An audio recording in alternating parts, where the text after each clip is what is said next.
a todos y a todas. Vamos a dar lectura al parte informativo número 329 del día de hoy, 1 de febrero del año 2021. En su punto primero dice lo siguiente: en las últimas 24 horas se han realizado 1.255 test de vigilancia y búsqueda activa de casos, arrojando 2 de ellos resultados positivos a coronavirus. Número 2, el primer caso positivo del día de la fecha corresponde a un vecino de la ciudad de Clorinda que consultó a la guardia del hospital por dolores musculares, siendo hisopado y arrojando resultado positivo a coronavirus. La segunda detección del día corresponde al caso sospechoso informado en el día de ayer de una mujer de Formosa capital que estaba en cuarentena por ser contacto estrecho de un caso positivo previo. Número 3. Lamentamos informar el fallecimiento de una vecina de la ciudad de Clorinda de nombre Prima, de 68 años, quien luego de estar 3 días internada en una clínica privada de dicha ciudad, fue derivada hacia el Hospital de Alta Complejidad Juan Domingo Perón el día 25 de enero, con un cuadro de neumonía grave y enfermedades de base previas, requiriendo asistencia respiratoria mecánica. Al confirmarse su diagnóstico positivo a coronavirus, fue derivada hacia el Hospital Interdistrital de Contingencia COVID-19, donde, a pesar del tratamiento indicado, no fue posible revertir la evolución desfavorable de la paciente, falleciendo ayer en horas de la noche. Expresamos nuestras más sinceras condolencias a los familiares y seres queridos de Prima. Número 4. En el día de la fecha se darán de alta médica a 44 pacientes, siendo ellos 9 pacientes del Hospital Interdistrital de Contingencia COVID-19, 23 pacientes del Centro de Atención Sanitaria número 11 de Formosa Capital, 2 pacientes del Centro de Atención Sanitaria número 15 de Clorinda, 5 pacientes del Centro de Atención Sanitaria número 4 de Clorinda, 3 pacientes del Centro de Atención Sanitaria número 10 de Ingeniero Juárez y 2 pacientes del Centro de Atención Sanitaria número 7 de Ingeniero Juárez. Número 5. Los datos acumulados de la provincia al día de hoy son los siguientes. Total diagnosticados, 1.142. Total recuperados, 970. Casos activos, 130. Fallecimientos por coronavirus, 11. Casos en tránsito con egreso de la provincia, 31. Cantidad de test realizados a la fecha, 75.997. 1,5% de positividad. Número 6. Con relación a las ciudades con incidencia diferenciada de COVID-19, los datos actuales son los siguientes. Ciudad de Clorinda, casos diagnosticados 264, casos activos 61, fallecimientos por coronavirus 7, contactos estrechos en cuarentena 103. Ingeniero Juárez, casos diagnosticados 247, casos activos 15, fallecimientos por coronavirus 2, contactos estrechos en cuarentena 99. El Chorro, casos diagnosticados 124, casos activos 5, contactos estrechos en cuarentena 21. Los Chiriguanos, casos diagnosticados 15, casos activos 14, contactos estrechos en cuarentena 38. Ciudad de Formosa capital, casos diagnosticados 126, casos activos 33, contactos estrechos en cuarentena 113. Número 7. Los números de las últimas 24 horas relativos a la tarea preventiva que lleva adelante la policía en toda la provincia son los siguientes. Ingresos de camiones de carga, 381. Control en la vía pública, 7.798 personas y 3.543 vehículos. Infracciones, 86 vehículos por restricción de circulación y patente y 382 personas por restricción de circulación y no uso de barbijo. Ingreso irregular judicializado 2, fiestas privadas intervenidas 4. 8. Continúa avanzando el programa de ingreso ordenado y administrado de personas a nuestra provincia. A la fecha, ingresaron efectivamente a Formosa 13.696 personas desde la implementación de este programa. Actualmente se encuentran en cuarentena 1.358 personas y ya han cumplido esta medida preventiva 20.854 personas.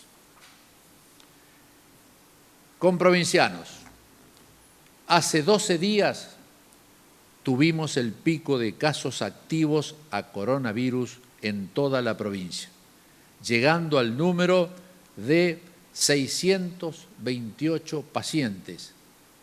En este corto periodo de tiempo, logramos bajar ese número a 130 pacientes activos, lo cual significa una disminución del 79% de este indicador. Este número sigue mejorando día a día a partir de la cantidad de pacientes recuperados en nuestro sistema público de salud, con el esfuerzo de todo el personal que trabaja de manera profesional y comprometida en el cuidado de cada paciente. Asimismo, este logro ratifica el acierto de las medidas sanitarias implementadas por este Consejo para frenar la propagación del virus y nos reafirma que todo el esfuerzo realizado por la comunidad en su cumplimiento vale la pena. Sigamos defendiendo la salud y la vida de cada uno de nosotros, de nuestras familias y de nuestros seres queridos. No bajemos los brazos, más unidos que nunca, más firmes que nunca. En Formosa no se rinde nadie. Doctor Aníbal Gómez.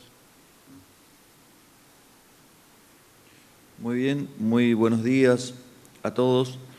Vamos a pasar a dar el informe habitual de cuál es el estado de situación de la pandemia en el mundo, también en la Argentina, en la región y, por supuesto, en nuestra provincia de Formosa. Podemos observar en la siguiente imagen cómo ya el número de personas afectadas por esta enfermedad es de 103.557,49 personas ya en todo el mundo, mientras que el número de fallecidos es de 2.238.513 personas. En nuestro país, 1.927.239 personas ya han sido afectadas por la enfermedad, mientras que el número de fallecidos en nuestro país es de 47.974 personas. El 89.3% de estos pacientes ya han sido recuperados. podemos observar lo que sucede en algunas partes del mundo, en este caso Brasil, que presenta ya 9.204.731 personas que han sido afectadas por la enfermedad, mientras que el número de fallecidos en el país brasileño es de 224.534 personas. El exministro de Salud brasileño, Henrique Mandetta, cree que una megapandemia de coronavirus estallará en Brasil dentro de 2 meses debido a la diseminación de la cepa amazónica, ya que cerca de 1.500 pacientes del estado de Amazonas fueron trasladados a otros estados del país debido al colapso sanitario, lo que consideró un grave error por parte del gobierno de Jair Bolsonaro. También podemos ver en la parte de abajo imágenes de Portugal, donde tenemos 720.516 personas afectadas por la enfermedad, mientras que el número de fallecidos en ese país es de 12.482 personas. Portugal se encuentra hoy al borde del desastre debido a una fuerte amenaza de colapso sanitario.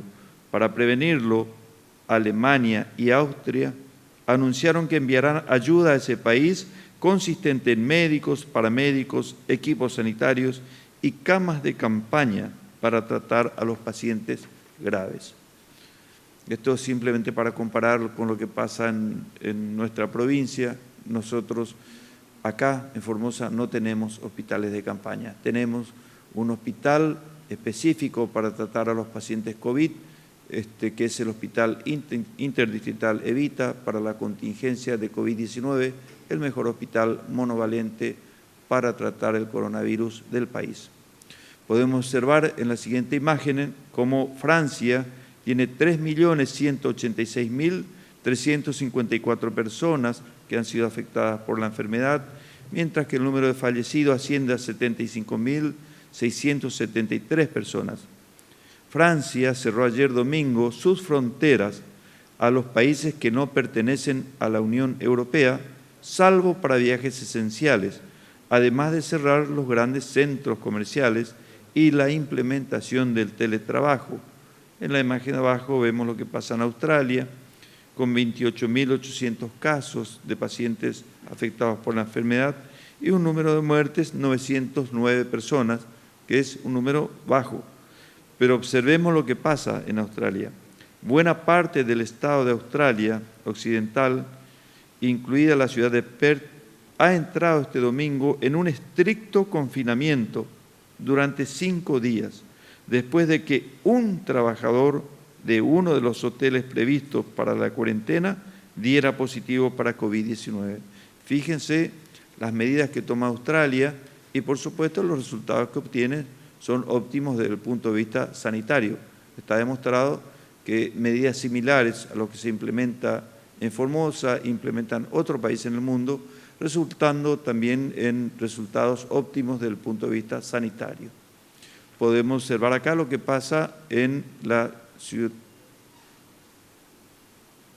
en la región. Tenemos los números que vemos que Bolivia tiene ya 216.835 personas afectadas, con 10.379 personas que han fallecido por la enfermedad. En el Paraguay, 133.227 personas ya tuvieron la enfermedad, mientras que el número de fallecidos en la República del Paraguay es de 2.718 personas. La provincia del Chaco, lindante con nuestra provincia al sur, tiene 30.754 personas que ya han sufrido la enfermedad, mientras que el número de fallecidos en la provincia del Chaco es de 790 personas. En Jujuy también hay 19.309 personas afectadas por la enfermedad, mientras que el número de fallecidos en Jujuy es de 873 personas. Salta, lindante al oeste también con nuestra provincia, tiene 23.806 personas afectadas por la enfermedad, mientras que el número de fallecidos en la provincia de Salta es de 1.059 personas. Vemos lo que pasa en la Ciudad de Buenos Aires, que tiene un número de fallecidos de 6.390, mientras que tiene de esta manera 2.051 muertes por millón de habitantes. Es la más alta del país, continúa siendo en punta, digamos, pero lo comentamos nosotros porque no lo van a ver en los medios de prensa manejados por ellos mismos a nivel nacional, en ningún programa van a mostrar estos números, pero esa es la realidad. La Reta tiene la peor gestión de la pandemia del país. El promedio a nivel país es de 1.057 muertes por millón de habitantes, mientras que la provincia de Formosa, con 11 fallecidos, tiene 17.2 fallecimientos por millón, es el mejor resultado sanitario del país por lejos. Acá vemos cómo tenemos un nuevo laboratorio para COVID-19 en el Potrillo. Vemos en el mapa, en el extremo oeste, población en su mayor parte aborigen, también tiene parte de la población criolla. Estas son fotos del día de hoy. Hay un equipo de la dirección del laboratorio central que se desplazó hasta la localidad del Potrillo para habilitar un nuevo laboratorio de COVID por PCR, como podemos observar claramente en estas imágenes. Este nuevo laboratorio dará cobertura a toda su área programática: El Quebracho, El Chorro, Lote 8, María Cristina, Divisadero.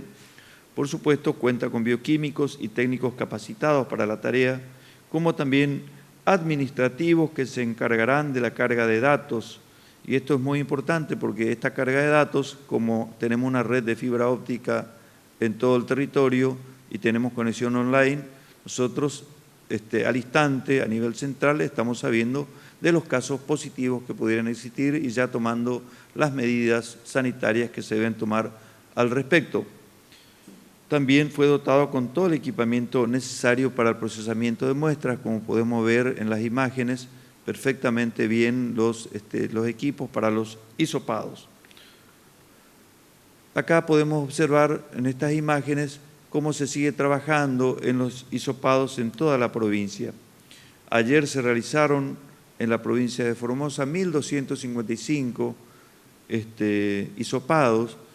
Vemos acá como lo que es Capital específicamente, que como se fueron realizando en distintos lugares, pero el dato importante acá es que 79.997 es el número total de test realizado en nuestra provincia.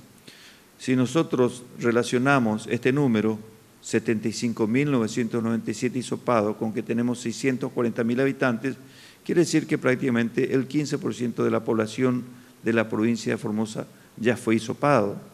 Y solamente el 1.5 de estos análisis dieron resultado positivo. Entonces, este trabajo tan intenso que se realiza día a día y que ayer se realizó este número de 1.255 hisopados en la provincia, a pesar de la gran cantidad de lluvia en todo el territorio, nos indica del esfuerzo que se está haciendo para controlar la situación, y esto explica también, por supuesto, el control de foco que se hace en cada una de las localidades en donde tenemos la aparición de casos. También tenemos que hablar de dengue.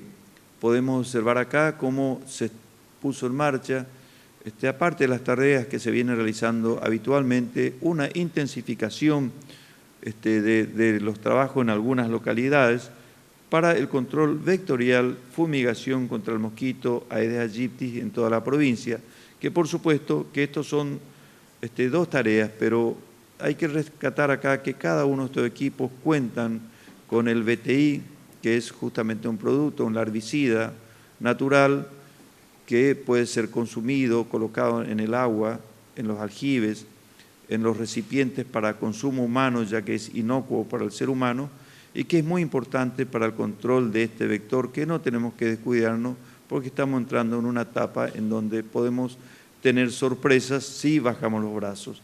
También tenemos que estar atentos a esta situación. Estas imágenes corresponden justamente al trabajo que se está realizando en Pozo del Tigre, Pozo de Mortero y Laguna Yema, donde 2 equipos fueron trasladados hoy de 20 personas cada uno, con 2 camionetas por cada localidad, tráfico para el traslado de las distintas personas que trabajan con las motomochilas, en un trabajo coordinado con los directores de los hospitales locales y los intendentes de cada localidad, ya que esto debe ser acompañado también por una alta concientización de la población, ya que cada uno debe colaborar, y un trabajo municipal de descacharrizado, de eliminar todos los recipientes que puedan contener agua, ya que ahí son los criaderos de los mosquitos de la Aedes aegyptis. Debemos diferenciar bien el mosquito común del mosquito de la Aedes aegyptis. El mosquito del Aedes aegypti que transmite el dengue es un mosquito que es periurbano, no está en las zanjas, en la cuneta, en las lagunas, que es el más común, digamos, y que existe en gran cantidad. El que está en nuestro domicilio acompaña al ser humano. Por lo tanto, nosotros mismos, si tomamos las medidas, lo podemos eliminar completamente. Por eso es tan importante el trabajo de los intendentes en lo que es el descacharrizado de cada uno de estos lugares, eliminando estas fuentes de contagio, estos criaderos de mosquitos. Por supuesto, también se distribuirán los repelentes para el cuidado personal de cada una de las personas. Muchísimas gracias. Doctor Vivolini, por favor. Muchas gracias. Buenos días. Saludos a todos y a todas. Bueno, actualmente, como se dijo en el parte, hay 130 personas que están cursando activamente la infección, por lo tanto se encuentran alojados en distintos centros, ¿sí? Del interior de la provincia y acá en Formosa Capital también.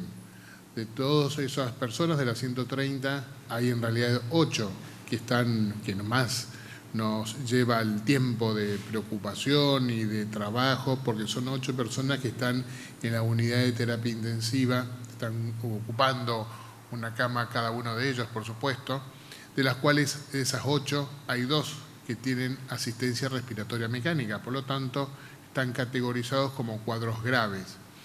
Todas esas 8 personas, incluidas estas 2 con asistencia respiratoria mecánica, tienen pronóstico reservado. Por supuesto que igualmente hay una gran diferencia entre aquellas personas que están con asistencia respiratoria mecánica porque tienen peor pronóstico. Ayer habíamos comentado una de las personas que más mal estaba evolucionando, la que tenía peor pronóstico, bueno, tuvo el peor desenlace por desgracia. Además de esa persona, también hubo unas otras personas que se retiró la asistencia respiratoria mecánica, pasó a cuadro moderado, todavía sigue en terapia, pero en franca mejoría. Esperemos que en el transcurso de los días puedan salir de terapia y pasar a sala general. También pasó a sala general otras 2 personas que habían requerido terapia un tiempo, pero por suerte rápidamente se pudo recuperar y pudieron pasar a sala general, donde también ahí hay 2 personas en sala general con cuadro moderado que están cumpliendo su internación. Hay otras personas que tienen síntomas leves, pero nada que aquello no se pueda manejar, y obviamente la gran mayoría está asintomático distribuido en el resto de la provincia. Y quiero aprovechar solamente esta vez para hablar con los personal de salud, darle como muy bien acá también se habló sobre el dengue. En Formosa actualmente toda persona que venga por fiebre o dolor de cabeza o tenga dolor de cuerpo, ¿sí? Si no haya un foco infeccioso claro y evidente, debemos descartar las 2 patologías actualmente, coronavirus y el dengue. Pensemos siempre en las 2 patologías. El dengue es mucho más sencillo por un estudio serológico que está al alcance de todos los laboratorios de la provincia, pueden hacer el diagnóstico. Y hoy día la PCR para el coronavirus, la mayoría de los hospitales con laboratorio también lo tiene, o sea que está el acceso. Ambos estudios se pueden realizar en las localidades próximas de las áreas programáticas de los hospitales distritales.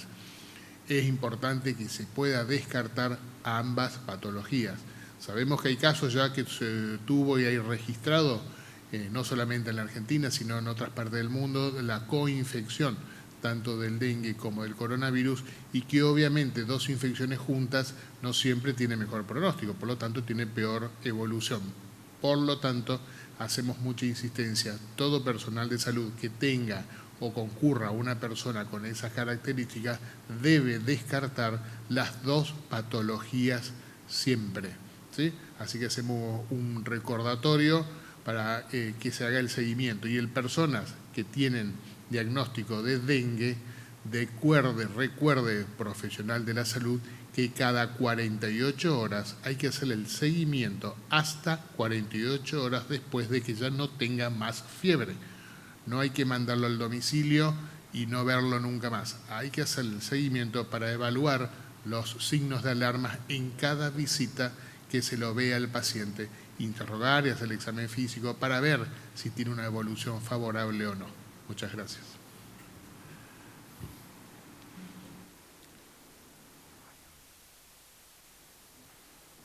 Quedamos a disposición de las preguntas que los señores periodistas vayan formulando. Muy buenas tardes. Con su permiso me retiro el barbijo para que se me escuche mejor. La primera pregunta es de Javier Ruiz, de Radio Formosa 88.1. Esta mañana se realizó una movilización pidiendo libertad para referentes huichís. ¿Cuál es la situación de esas personas? Bueno, lamentablemente no conocemos a qué personas se refieren. Si tuviéramos más datos con respecto a esa pregunta, no vamos a tener ningún inconveniente en responderla. La próxima, por favor. La pregunta es de Leonardo Fernández Acosta, Diario El Comercial. Sobre la criatura fallecida en Ibarreta por supuesta mala praxis en el hospital local, lo que ocasionó una marcha en la cual participaron el propio intendente y el intendente de Perín. ¿Cuáles han sido las actuaciones al respecto? Doctor Aníbal Gómez. Sí, muy bien.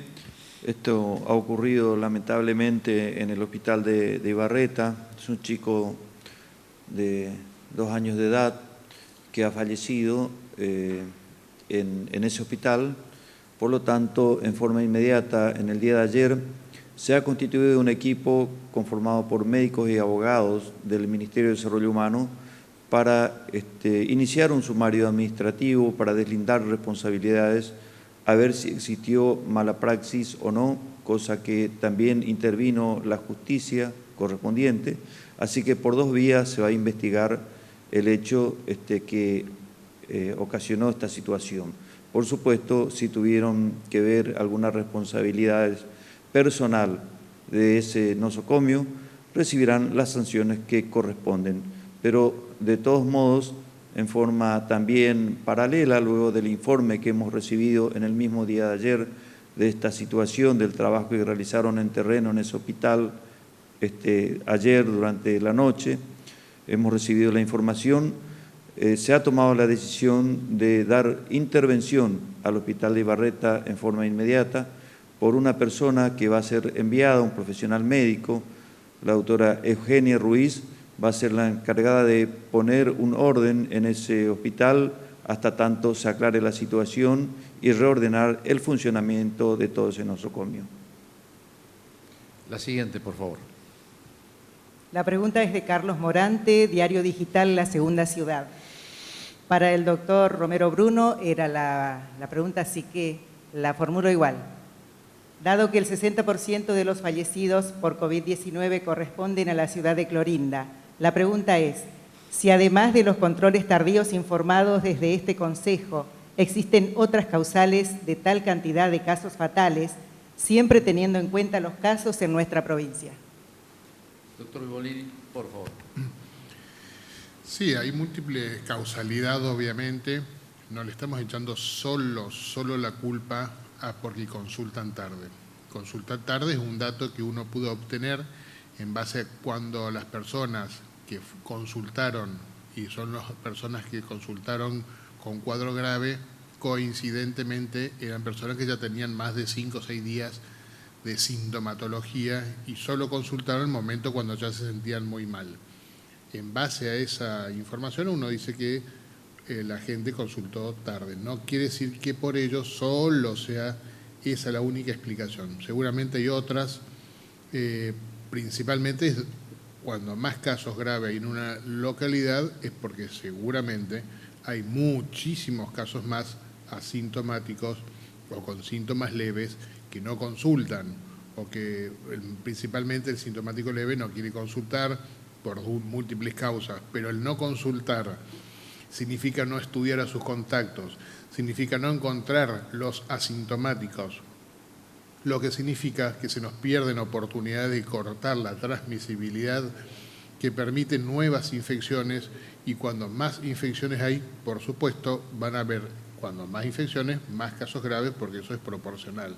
Por lo tanto, siempre va a haber más casos graves en localidades donde no se puede cortar la circulación. Por lo tanto, insistimos, hay que consultar con síntomas leves porque nos permitirá encontrar a los asintomáticos de la familia, los contactos estrechos, permitir el aislamiento, que son las medidas efectivas demostradas mundialmente: el aislamiento, el testeo masivo, encontrar el asintomático y cortar la transmisión. Hay numerosos estudios que demuestran que el 60%, 59%, pero 60% de las transmisiones son de personas que no tienen síntomas. Imagínense, si solo buscamos al que tiene síntomas, queda el 40%. A su vez, si son síntomas graves, mucho menos. Estaríamos solo buscando el 10, el 5% de la gente. Por lo tanto, se nos pierde el resto. Necesitamos que las personas consulten para hacerse el estudio. Quisiera agregar algo más con respecto a este tema, que aparte de la consulta temprana de los pacientes que sospechen de que puedan tener esta enfermedad por algún síntoma, o a veces simplemente porque han sido contactos estrechos de un positivo, deben ir a la consulta médica para hacerse los análisis correspondientes y determinar si tienen esta enfermedad.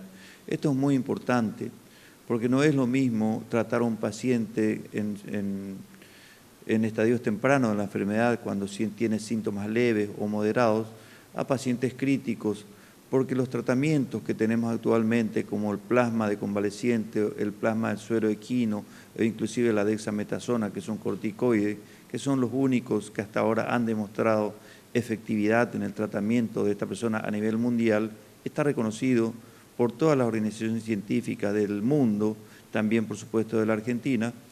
Este arsenal que tenemos de tratamiento es efectivo ya no en pacientes críticos, en pacientes donde tiene una falla multisistémica, en donde ya el corazón está comprometido, los pulmones están comprometidos, el cerebro, en fin, todo su medio interno está comprometido. Entonces es muy difícil de revertir esa situación. Por lo tanto, la consulta temprana ante síntomas o sospecha por contacto estrecho es fundamental, pero también una recomendación para los equipos de salud, tanto públicos como privados. Ante la aparición de síntomas compatibles con esta enfermedad, actuar rápidamente, sin pérdida de tiempo, hacer la denuncia, tienen laboratorio de PCR para tener un diagnóstico muy rápido y actuar rápidamente en la derivación para dar una posibilidad, por supuesto, a las personas que están padeciendo esta enfermedad.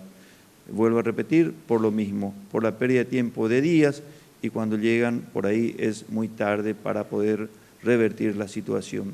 También quisiera hacer un comentario, porque estamos informados que gran cantidad de personas están consumiendo la ivermectina como método para justamente combatir la enfermedad. Y entonces por ahí tienen síntomas compatibles y se hacen la aplicación de ivermectina. Este medicamento no ha sido autorizado ni ha sido comprobado su eficacia, lo decimos con mucha firmeza y claridad, por ninguna entidad científica en el mundo, ni en los Estados Unidos, ni en Europa, ni en la Argentina, ni por la Organización Mundial de la Salud. Es un medicamento que está en algunos autorizados para hacer estudios y que no se ha demostrado ninguna efectividad hasta ahora, con métodos científicos reales y demostrables, su efectividad. Entonces la gente se engaña con la ivermectina. Tiene algunos síntomas, se hace tratamiento con eso, pierde tiempo, días preciosos para lograr un buen resultado con el tratamiento, los tratamientos que tenemos disponibles. Así que hacemos también un llamado a la seriedad científica en este sentido, de no utilizar tratamientos que le llaman compasivos, pero que no tienen demostrada su eficacia desde el punto de vista científico. La siguiente pregunta, por favor. La siguiente pregunta la formula Alejandro Richard, de Radio Nacional Formosa y Radio Nacional Las Lomitas. ¿Hay indicios de circulación viral de baja intensidad aún en Formosa Capital? Doctor Vivolini. Sí, todavía hay indicios. Recuerden que ayer o anteayer, 2 o 3 días atrás, hay un paciente que fue diagnosticado por neumonía, que estaba en un sanatorio privado, por lo tanto, una persona que, según la investigación epidemiológica, no había ningún contacto estrecho, por lo tanto, todavía se sigue pensando que hay circulación baja intensidad, porque obviamente no tenemos muchos casos positivos, a pesar de todo el rastrillaje que se hace, o de las personas que salen. O sea, hay mucha información del rastrillaje que se hace en cada barrio, y a su vez todas las personas que quieren salir de la ciudad de Formosa o de la provincia se hacen estudios. Todos esos, hasta ahora, que eso es prácticamente al azar, no ha dado ninguno positivo. Pero sí, este paciente que hace poco estaba internado en el sanatorio privado, por lo tanto, que no tenía nexo epidemiológico, por lo tanto, por eso seguimos asumiendo todavía circulación. Falta un buen tiempo para definir que no lo haya, así que seguiremos viendo. La siguiente pregunta, por favor. Itatí Romero, Diario Digital Seibo News. Buenos días, a quien corresponda. A lo largo de estas últimas semanas se vienen desarrollando diferentes operativos de detección temprana de casos de SARS-CoV-2 en todo el territorio provincial, en la modalidad puerta a puerta, que tiene el fin de buscar, testear y cuidar, teniendo en cuenta el alcance de esta metodología, que ha demostrado buenos resultados como herramienta de lucha temprana de brotes. ¿Cuál es el dispositivo de identificación y la cadena de custodia que se aplica ante cada hisopado hasta su llegada al laboratorio de análisis y la vida útil de un hisopado? Es decir, ¿cuántas horas se considera apto para obtener un resultado sin posibles falsos positivos o viceversa, considerando que durante cada jornada se realizan cientos de ellos? Doctor Vivolini, por favor. Sí, hay un montón de estudios que se hacen como una pesquisa. Hay un montón de objetivos o distintos tipos de objetivos cuando uno estudia o hace estudios de la PCR o cualquier otro método para encontrar un diagnóstico de una patología. Entre eso es estudios poblacionales, otros estudios de contacto estrecho, otros estudios de pacientes sospechosos. Entonces, depende de cada circunstancia, se hace mayor hincapié o no en algún estudio en particular. Si hacemos estudios poblacionales con un solo muestreo al azar, no se considera suficiente. Si hubiese sido un paciente sospechoso que entra con un cuadro con una neumonía, por ejemplo, hagamos cuenta que hoy ingresa un paciente con neumonía a cualquier institución de salud, se le hace el estudio de la PCR y da negativo. No se descarta automáticamente porque la sospecha sigue siendo alta, por lo tanto se suele pedir una segunda muestra para estar con mayor seguridad que efectivamente era negativo o efectivamente era un falso negativo y después era un positivo real. Por lo tanto, depende de las circunstancias, se hace hincapié o no en ahondar y determinar qué tipo de estudios. También está el antígeno, que es otra metodología de estudio que también dependerá de las circunstancias de que se pueda utilizar o no y para qué objetivo. Por lo tanto, eso va a variar qué tipo de estudio, cuántas veces repetir o no, siempre en el contexto en base a una decisión médica. La siguiente pregunta. Voy a ampliar un poquito la respuesta. Debemos recordar que en un principio el único lugar en donde se hacía este tipo de estudio era el Instituto Malbrán de Buenos Aires, en donde las muestras que debían recabarse en nuestra provincia eran enviadas hasta el Instituto Malbrán. Bueno, por supuesto, transcurrían días hasta que llegue a ese lugar. Entonces, lo importante acá es el mantener la cadena frío, que eso esté refrigerado, esa toma de muestra, para que conserve, por supuesto, su poder al momento de que sea analizado y sea detectable la presencia del virus. Ahora, luego de eso, recordemos que el Laboratorio de Biología Molecular fue validado por el Instituto Malbrán para hacer este tipo de estudios. Luego, a través de este invento argentino, que es el NeoKit Plus, que también detecta por PCR la presencia del virus, nos permitió multiplicar estos laboratorios y hoy tenemos en Formosa Capital, tenemos en el Hospital Central, tenemos en el Hospital Distrital número 8 del Circuito 5, tenemos el Laboratorio de la Nueva Formosa, tenemos también en la UPAC un laboratorio de esas características, tenemos también en el Hospital de Día del 2 de abril, tenemos en Clorinda, tenemos en Laguna Blanca, tenemos en Pirané, El Colorado, tenemos en Ibarreta, tenemos en Las Lomitas, Ingeniero Juárez, recién estamos mostrando las imágenes, que también tenemos en El Potrillo, y próximamente otras localidades para terminar de cubrir absolutamente todo el territorio provincial. Pero ¿por qué cuento los lugares? Debido a que justamente la cercanía que tienen cada uno de los efectores para que rápidamente puedan trasladar y esas tomas de muestras en el día, en pocas horas ya están siendo procesadas y nosotros tenemos los resultados por la noche. Así que cada uno de estos equipos tienen con los elementos de refrigeración y en el día son procesadas, así que esa cadena de frío que necesita está mantenida, se procesa en el día y no como semanas como ocurría anteriormente. La siguiente pregunta, por favor. La última pregunta la formula José Villarroel, de Canal 11. ¿Cuál es el análisis que se realiza desde la aplicación de las 2 dosis de la vacuna Sputnik V? ¿Las personas que recibieron las 2 dosis ya presentan anticuerpos? ¿Tenemos acá las 2 dosis? Yo tengo las 2 dosis. Sí. Perfecto, adelante. Sí, se supone que a partir del día 21 de la segunda dosis es donde la máxima posibilidad, a partir de ahí, las personas vacunadas obtengan anticuerpos neutralizantes. La vacuna forma anticuerpo sobre una parte del virus, no sobre todo el virus, sino una parte esencial que es la unión hacia las células. Ese anticuerpo que forma esta vacuna, que se llama neutralizante, neutraliza, como la palabra lo dice, al virus en su ingreso, por lo tanto disminuiría la posibilidad de transmisión, disminuir la posibilidad de infección y si hay infección, disminuir la cantidad de casos graves o mortalidad. Eso se va a ir viendo a medida que pasa el tiempo, porque es una vacuna nueva, por lo tanto solo se estudió en el laboratorio antes, ahora se estudiará en la vida real post-vacunal y se irá viendo y cuánto tiempo, a 3 meses, a los 4 meses, al año, cómo se estuvo comportando y el tiempo solo lo dirá. Muchas gracias a todos y a todas y nos vemos en el día de mañana, si Dios quiere, a la misma hora.